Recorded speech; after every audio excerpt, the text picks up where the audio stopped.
Brought you by LIC।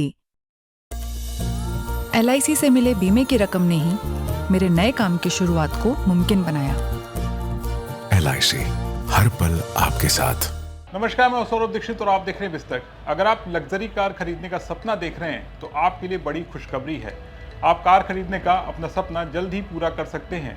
सरकार कारों पर लगने वाले भारी टैरिफ में बड़ी कटौती करने की प्लानिंग कर रही है। ऐसा होने पर इसका सीधा असर गाड़ियों की कीमत पर पड़ेगा।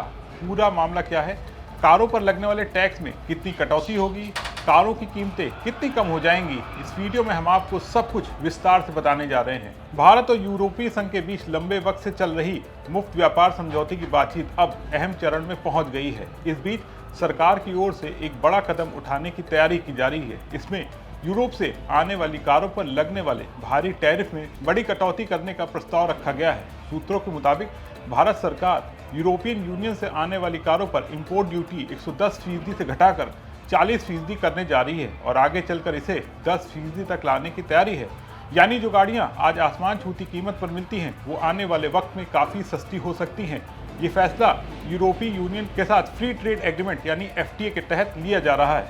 तो अब बात करते हैं कौन सी गाड़ियों पर ये फ़ायदा मिलेगा। ये राहत सिर्फ उन्हीं कारों पर मिलेगी जिनकी इंपोर्ट कीमत 15,000 यूरो यानी करीब 18 लाख रुपए से ज़्यादा है। शुरुआत में करीब 2 लाख पेट्रोल डीजल कारों को हर साल इस कटौती का फ़ायदा मिलेगा। यानी सीधी भाषा में लग्जरी और प्रीमियम सेगमेंट को बड़ा झटका, लेकिन ग्राहकों के लिए खुशखबरी। तो अब सवाल उठता है, इलेक्ट्रिक कारों का क्या? तो जवाब है, पहले 5 साल तक EV पर ड्यूटी में कोई कटौती नहीं होगी। सरकार चाहती कि देश की कंपनियां जैसे टाटा मोटर्स, महिंद्रा एंड महिंद्रा जो इलेक्ट्रिक गाड़ियों में भारी निवेश कर रही हैं, उन्हें नुकसान ना हो। 5 साल बाद EV पर यही ड्यूटी कट लागू होगी। भारत इस वक्त 70% और कई मामलों में 110% इंपोर्ट ड्यूटी लगाता है। यही वजह है कि टेस्ला के CEO एलन मस्क भी भारत की ड्यूटी पॉलिसी पर खुलकर सवाल उठा चुके हैं। इस डील से यूरोप की बड़ी कंपनियों को सीधा फायदा मिलेगा।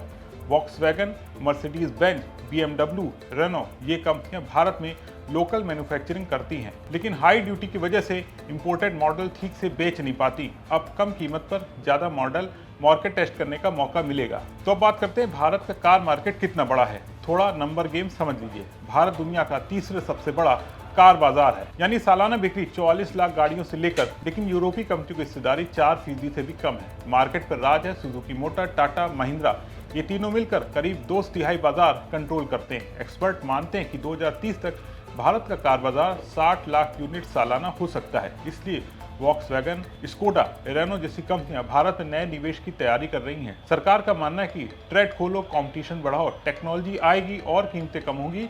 इसका फायदा सीधा ग्राहकों को मिलेगा। कुल मिलाकर भारत पहली बार कार सेक्टर में इतना बड़ा दरवाजा खोल रहा है। यूरोपीय कंपनियों के लिए ये सुनहरा मौका है और ग्राहकों के लिए भी शायद वो दिन दूर नहीं जब मर्सिडीज और BMW सपने नहीं, शोरूम की हकीकत बने। अब बस नजरें टिकी हैं मंगलवार के उस ऐलान पर जो भारत की ऑटो इंडस्ट्री का गेम बदल सकता है। आपका इस पर क्या सोचना है, कमेंट करके जरूर बताएं और बिजनेस जगत की तमाम बड़ी खबरों को देखने के लिए बने रहें बिस्तक के साथ।